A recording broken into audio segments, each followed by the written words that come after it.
dando o seu tema, lembrou a opção que nós, uma vez, fizemos, por causa da descoberta que ele trouxe para nós, desde que em 79 foi transferido para Guaratinguetá, transmitiu aquilo que havia no seu coração, que era a espiritualidade do movimento dos focolares de Chiara Lubich, E desde aquela época, mesmo que ele não falava assim explicitamente do movimento em si, de Chiara, mas as palavras que ele dizia, do mesmo jeito como falou aqui agora, não foi diferente. Agora eu me dou o privilégio de falar do movimento de Chiara, fazendo vocês verem que ele não falou em nenhum momento. Perceberam? Então, cabe a mim agora testemunhar, que esse estilo, como ele sempre fez, que ele aprendeu da própria fundadora, que nos olha agora do paraíso, fez com que nós entendêssemos que aquilo que a gente escutava, antes de querer dizer ou falar ou repetir, era primeiro para viver. E isso foi se criando assim um costume, tanto é que isso permitia que a gente pudesse facilitar que qualquer resistência que pudesse acontecer deixasse de acontecer, porque o que nos une, como ele falou, o que nos atrai é algo em comum, o Evangelho. Porém, agora nós temos que dizer abertamente, iluminado, transmitido à luz de um carisma, de uma inspiração que é desígnio de Deus, que foi dada a uma mulher, e que depois provocou tanta transformação. E uma delas foi justamente na vida minha, de meu pai e da minha mãe. Então, o tema assim que nós pensamos de fazer agora é justamente aquilo que nós falamos, dizemos nas fazendas. Os meninos jovens estão acostumando a usar esse termo, ter Jesus no meio, temos que ter a presença de Jesus no meio, a presença de Jesus entre nós, que pode ser que no início eles não saibam assim qual é a origem, ou que foi, por exemplo, uma inspiração que Chiara teve com as suas primeiras companheiras. Não é importante que isso aconteça logo no início.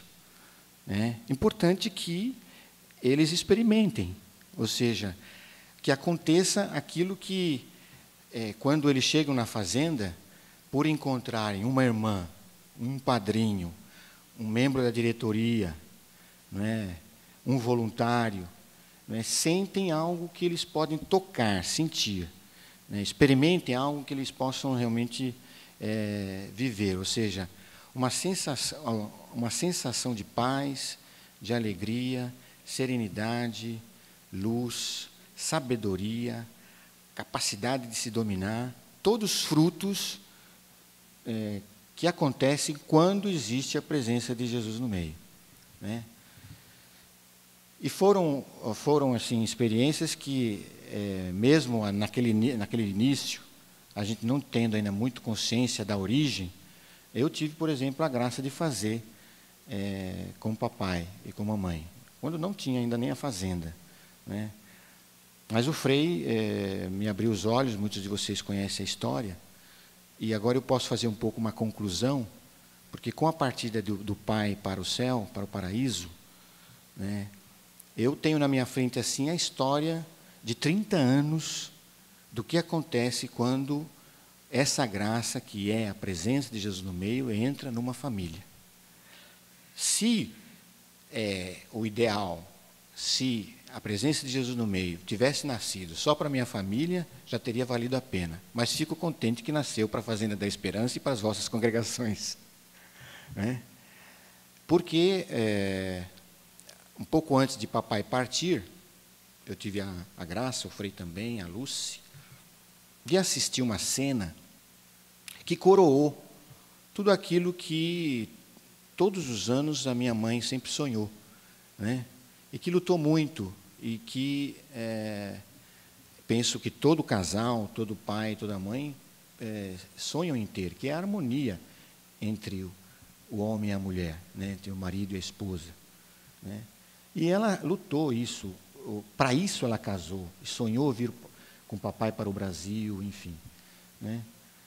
E foi graças a essa espiritualidade, tudo que nós fomos aprendendo em casa, que para que a gente pudesse ter o sonho da minha mãe realizado, que era a harmonia, era preciso até se desapegar da ideia de ter harmonia. Olha só. Entende? Por quê? Às vezes, o fato de eu ter fixo no meu coração a ideia de uma virtude, uma realidade positiva, né, é tão forte que me aprisiona o coração do caminho para chegar a essa harmonia, né? Ou seja, eu fico apegado à própria ideia e por isso não dou a chance de poder Jesus estar presente, porque Ele só pode estar presente quando eu estou plenamente livre, desapegado, e tenho só um sentimento no meu coração, os mesmos sentimentos de Cristo, que é qual? O amor disposto a dar a vida pelo outro. E se esse amor disposto a dar a vida pelo outro significar aceitar o outro como ele é, não querendo, por exemplo, a harmonia, eu vou viver o paradoxo, a loucura de não estar em harmonia, porém estar amando. Então, foi isso que nós começamos a viver dentro da nossa casa, ou seja, alguns de vocês conhecem a nossa história, né? A gente viveu, né, essa experiência de desarmonia, não só por causa, às vezes, do álcool de papai, mas também por causa do temperamento da mãe, né? E, com a chegada dessa luz, eu entendi que o primeiro que deveria dar o passo era eu, que deveria fazer a experiência de ver Jesus em papai, ver Jesus na minha mãe e começar a amá-los do jeito que eles eram. E se iniciou, sem eu perceber, o processo de recuperação da Fazenda da Esperança dentro da nossa casa, né? Não tinha consciência. Hoje ficou mais claro para mim isso, né? E durante os 4 anos de recuperação, eu digo 4 anos, porque começamos essa experiência em 1979 e 1983, como nós sabemos, é o dia do nascimento da Fazenda da Esperança, né?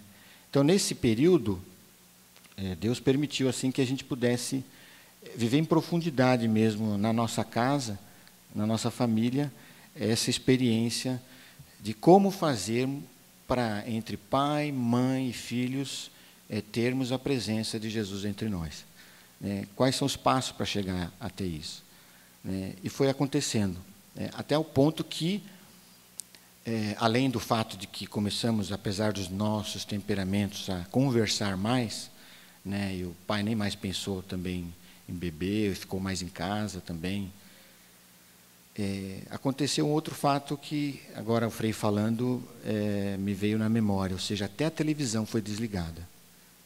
O meu irmão inventou de consertar uma coisa na televisão e que acabou de quebrar ela de vez, né? E a gente ficou sem televisão.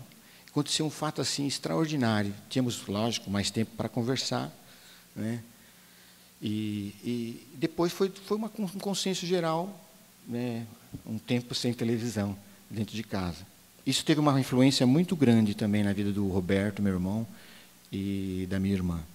E, sem dúvida, para mim também. abriu também a nossa casa, que já era aberta, pela atitude que papai e mamãe já tinham, de acolher sempre, né? Nossa casa nunca deixou de ter pessoas diferentes só dos filhos, né?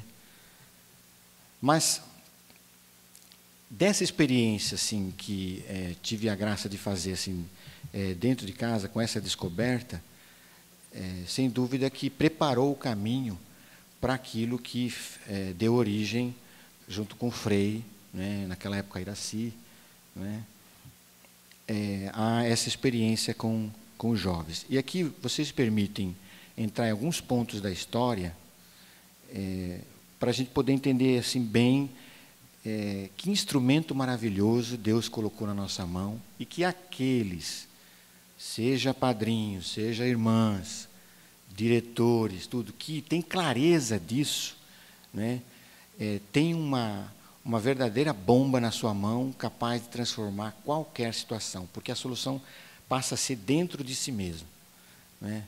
Então,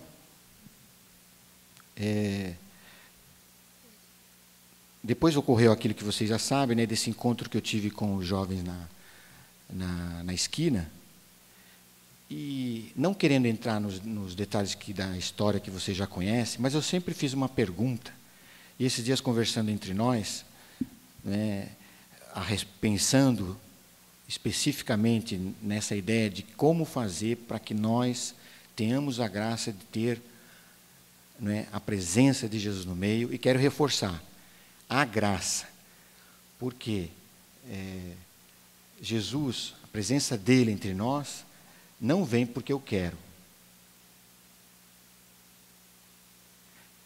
Ele já está entre nós, em todos os lugares. Ele só não é visível, porque o meu apego, as minhas limitações, a minha falta de amor não permite, né? Porque senão é até perigoso dizer que Jesus, para estar presente, não está presente. Ele sempre está presente, na Eucaristia, na sua palavra, na igreja, na pessoa da hierarquia.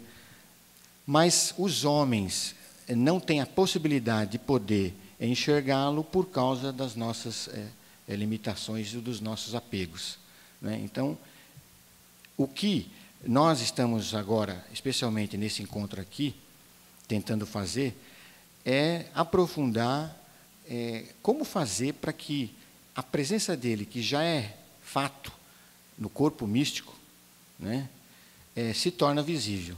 E possa acontecer aquilo que nós estamos vendo com os meninos e meninas que, às vezes, com um dia de fazenda, ou uma semana, já fazem um encontro pessoal com Cristo. E alguns, inclusive, não tendo nenhuma noção de igreja, de fé, religião, né, fazem um encontro tão profundo, tão forte, que com uma semana tem um despertar espiritual que acontece já a conversão.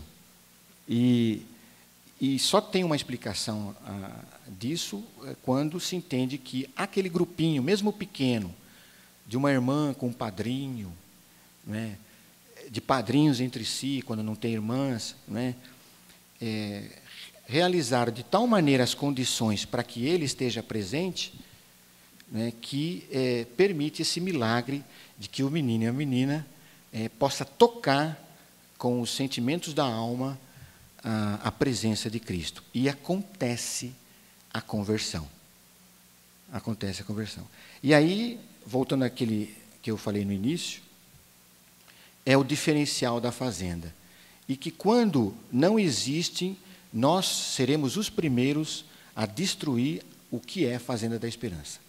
A partir do momento que a Fazenda da Esperança não tiver a presença de Jesus no meio, seremos tudo menos Fazenda da Esperança.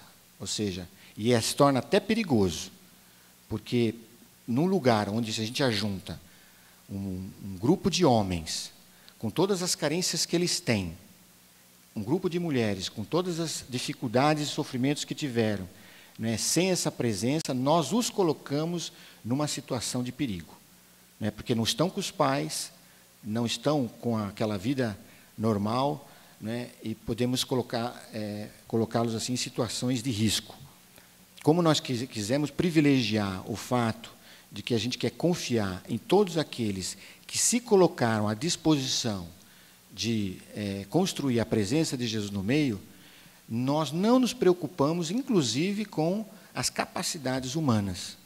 Pode ter uma psicóloga, mas que queira, como agora a gente pode ver na sua experiência, irmã, né, perder a sua psicologia até para construir a presença de Jesus no meio. Eu achei muito bonito quando a irmã lembrou, né, aquele fato que eu perguntei, que se estava disposta a tudo. Eu não revelei na hora o que eu queria dizer, tudo, mas significava justamente isso, ou seja, a capacidade de fazer a mesma experiência que Nicodemos fez ao encontrar-se com Jesus, quando Jesus lhe falou, não é? Nicodemos, é necessário nascer de novo para poder compreender o reino de Deus, não é? E é essa experiência que a gente faz com todos aqueles que chegam na fazenda, seja como voluntários, né, seja como religiosas, padres, enfim, né, ou seja, perder tudo, até a própria, vou falar uma coisa que não é para escandalizar, a própria consagração, não é? A própria possuir a consagração, para entender que mais importante, superior até o meu estado de vida, está a presença de Jesus entre nós.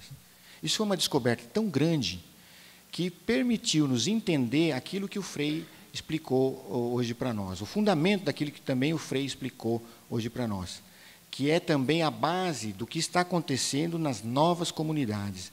Ou seja, ou, por exemplo, nessa nova ou grande movimento eclesial que foi o movimento dos focolares. Antes de eu tomar a decisão para um estado de vida, uma vida consagrada, ou um sacerdócio, ou a vida matrimonial, está o desejo que eu tenho no meu coração de construir essa presença de Jesus entre nós, não é? Estar livre de tudo. E isso facilitou com que nós, no início da experiência da fazenda, pelo menos nos primeiros 7 anos, tomássemos uma decisão entre os primeiros voluntários de não nos preocupar com qual estado de vida nós deveríamos escolher. Fizemos um pacto entre nós, sabia, irmão?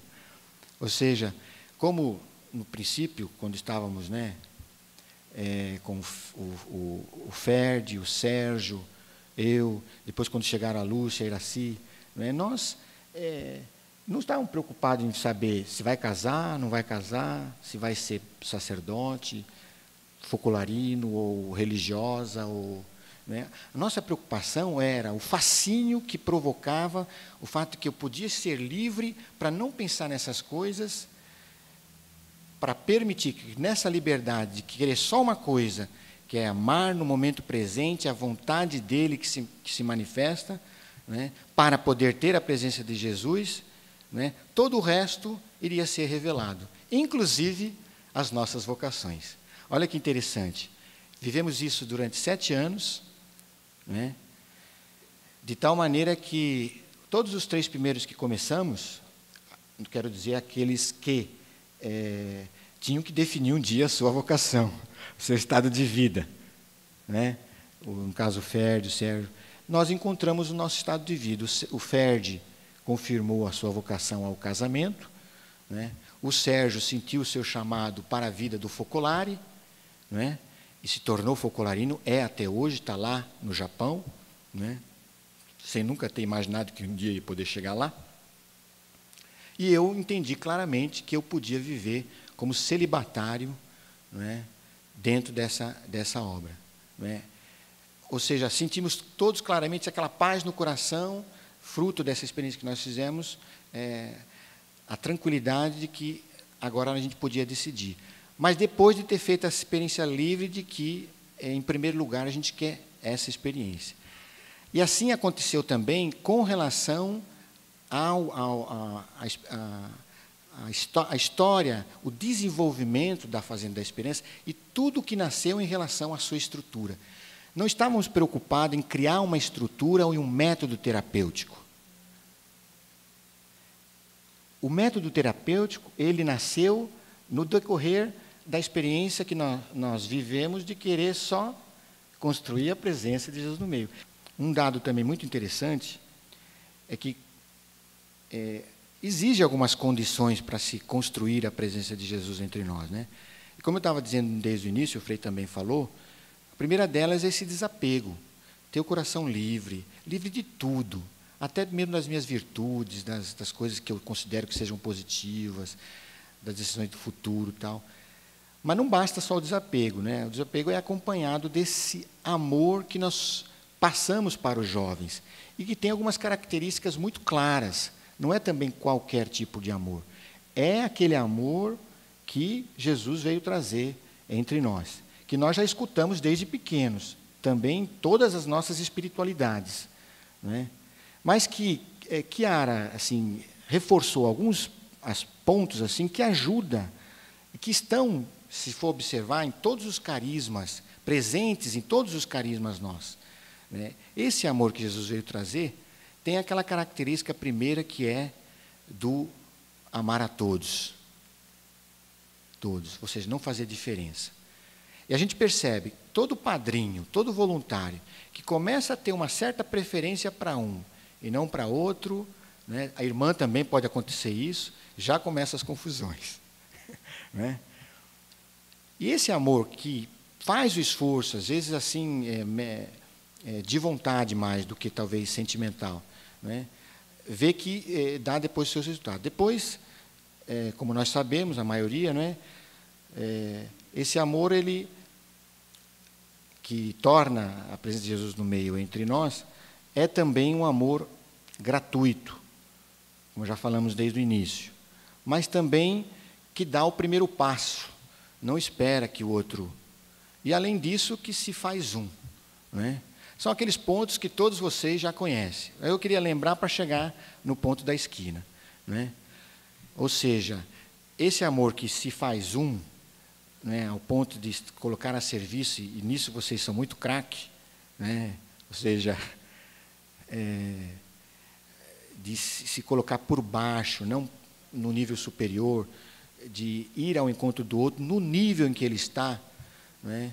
Contribui para começar a gerar esse clima, né? E, por final, mas a gente podia até citar outros aspectos desse amor, né? Aquele de que me ajuda, muitas vezes, a superar as barreiras, que é o ver a presença de Jesus no outro, né? Quando eu comecei a fazer essa experiência, iluminado por todos esses 4, 5 pontos na esquina, né, eu fiquei fascinado, né? Voltava para a paróquia, falava para o Frei, olha, Frei, impressionante, dá certo. E coincidiu que, naquele período, Chiara tinha feito uma meditação a respeito justamente daquela frase, fiz-me fraco com os fracos, fiz-me tudo para todos, né? Eu estava muito entusiasmado de realmente ir com eles lá e me fazer fraco com eles, tocar violão. E ela falou claro, fazer-se fraco com exceção do pecado. Não sentia necessidade nenhuma de falar gíria, ou muito menos fazer as coisas que eles faziam. Mas eu percebi que,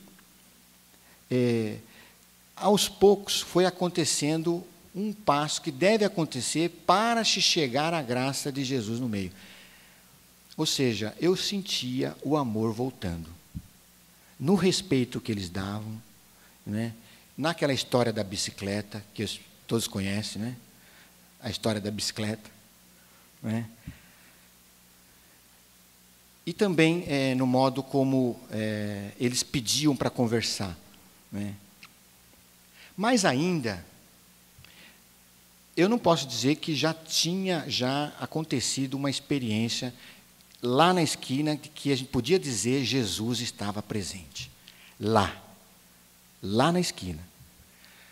Eu queria identificar um momento em que nós experimentamos a presença de Jesus com todos esses frutos, alegria, conversão, sensação de autodomínio e tudo, quando nós levamos aquele bolo para comemorar o aniversário daquele jovem. Naquele dia, o respeito que eles tiveram com a minha irmã e a forma como nós vivemos aquele momento provocou no coração de vários deles, inclusive do Antônio, o desejo de querer mudar de vida, se recuperar. Aconteceu a conversão. Uma semana depois ele procurou e pediu ajuda, como vocês sabem.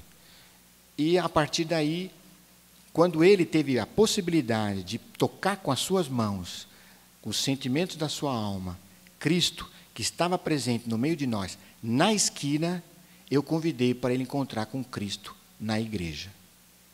E aqui ficou mais claro, mais forte entre nós, justamente essa ideia que eu quis falar no início, né, de que Cristo está presente em todo lugar, em todos os homens e mulheres, só que não está visível pela incapacidade, né, muitas vezes minha, de não amar com todas essas condições, né, e justamente porque ainda o amor do outro não voltou, porque por enquanto é um amor que vai. Quando esse amor volta, também gratuitamente, acontece o ápice do amor, que é o amor recíproco, né?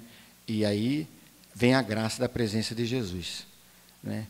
E aí a gente experimenta todos esses frutos. E aí começou a aventura junto com o Frei na paróquia. E continuou. E até hoje é assim. Então, todas as vezes que nas fazendas, quando, por exemplo, a Lúcia e a Iraci vão fazer as visitas, ou eu e o Frei vamos nas fazendas fazer as visitas, nós estamos mais assim apagando fogo do que acontece entre padrinhos, voluntários, diretores religiosos do que entre os meninos. Vocês sabiam? Oxente. Por quê? Porque na questão dos jovens, como eles têm uma graça, uma certa assim, uma graça, vamos dizer assim, por estarem numa condição privilegiada de que perderam tudo. E por isso tão mais propensos ao desapego, a estarem livres, assim, nós corremos muito mais o risco de cairmos na tentação de sermos apegados e possuidores, né, das coisas até positivas. Por exemplo, apegado à ideia de que tem que ter a presença de Jesus no meio. Quem falou isso? Até disso eu tenho que me desapegar.